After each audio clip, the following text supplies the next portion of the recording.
Bismillahirrahmanirrahim. Assalamualaikum warahmatullahi wabarakatuh.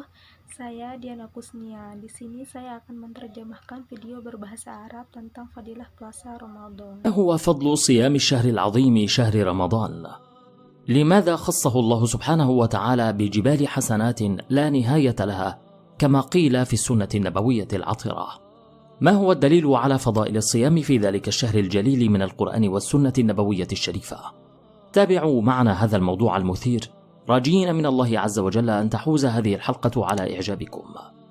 يعد شهر رمضان أكثر أشهر السنة بركة على الإطلاق، ففيه أنزل الله سبحانه وتعالى القرآن الكريم، ويعتبر صيامه فريضة، فهو أحد أركان الإسلام، وقد ورد ذكره في القرآن الكريم حيث قال سبحانه وتعالى: شهر رمضان الذي أنزل فيه القرآن هدى للناس وبينات من الهدى والفرقان، فمن شهد منكم الشهر فليصمه، ومن كان مريضا أو على سفر فعدة من أيام أخر، يريد الله بكم اليسر ولا يريد بكم العسر، ولتكملوا العدة ولتكبروا الله على ما هداكم ولعلكم تشكرون.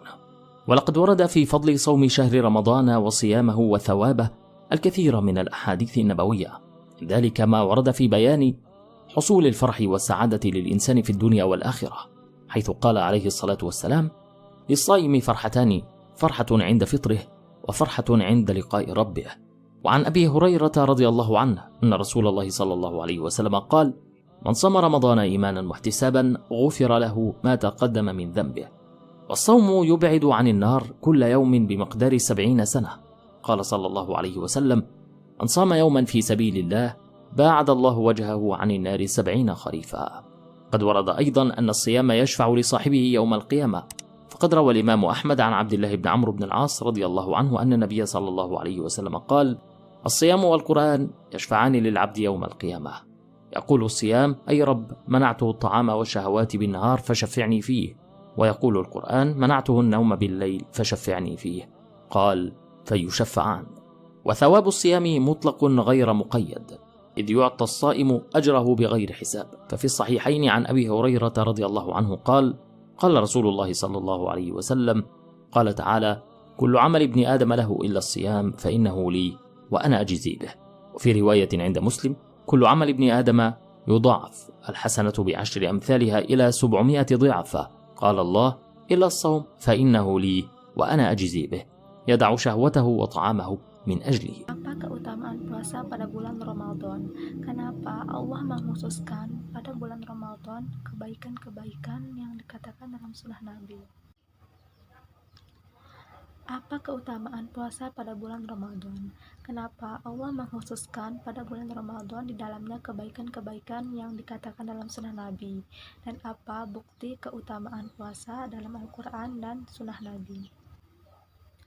Puasa adalah suatu kewajiban karena merupakan salah satu rukun Islam.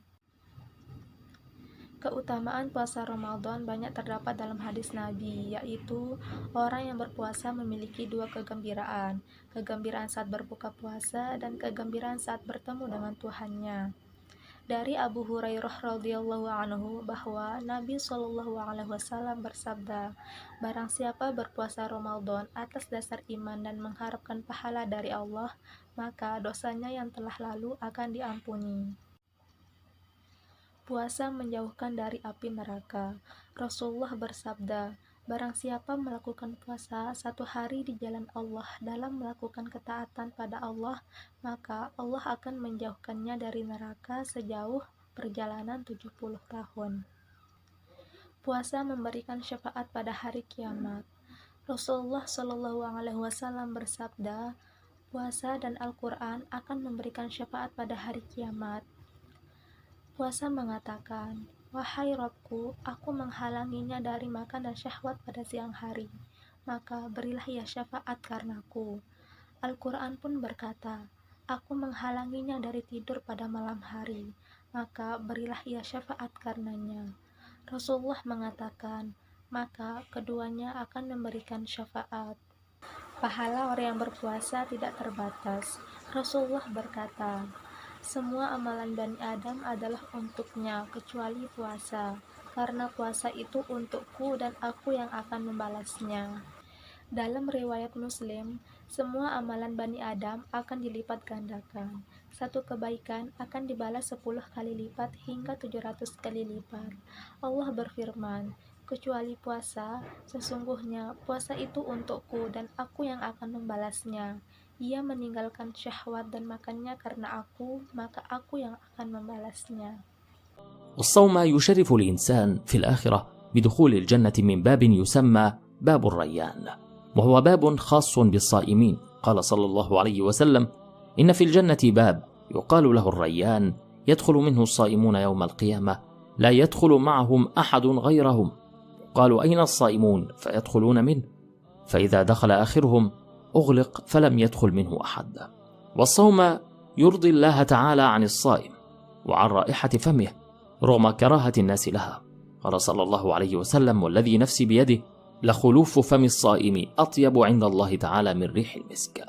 وقال عليه الصلاة والسلام: بني الإسلام على 5: شهادة أن لا إله إلا الله وأن محمدا رسول الله، وإقام الصلاة وإيتاء الزكاة والحج وصوم رمضان.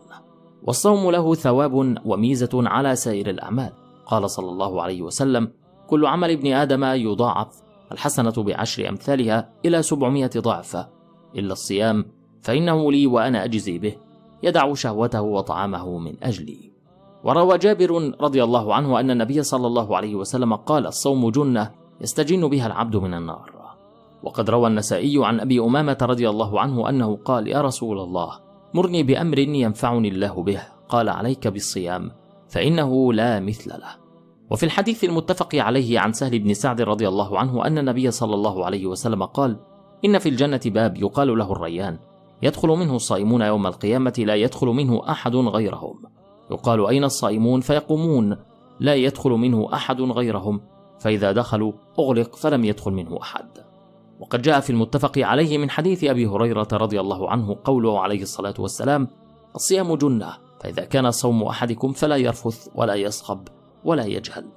والصيام موطن إجابة دعاء، كما في صحيح الجامع من حديث أبي هريرة رضي الله عنه قال صلى الله عليه وسلم: 3 دعوات مستجابات: دعوة الصائم، ودعوة المظلوم، ودعوة المسافر. Ar-Royan bagi orang yang berpuasa. Sungguh di surga ada sebuah pintu yang disebut Ar-Royan, yang akan dimasuki di hari kiamat oleh orang-orang yang berpuasa. Tidak ada seorang pun yang bisa masuk darinya selain mereka. Dikatakan pada hari kiamat, mana orang-orang yang berpuasa? Maka mereka pun bangkit untuk masuk surga melalui pintu Ar-Royan. Tidak seorang pun yang bisa masuk darinya selain mereka. Apabila mereka telah masuk, pintu tersebut ditutup, maka tidak seorang pun yang bisa masuk darinya. Bau mulut orang yang berpuasa lebih wangi dari minyak misk. Rasulullah berkata, demi zat yang jiwa Muhammad di tangannya, sesungguhnya bau mulut orang yang berpuasa lebih wangi di sisi Allah daripada bau misk.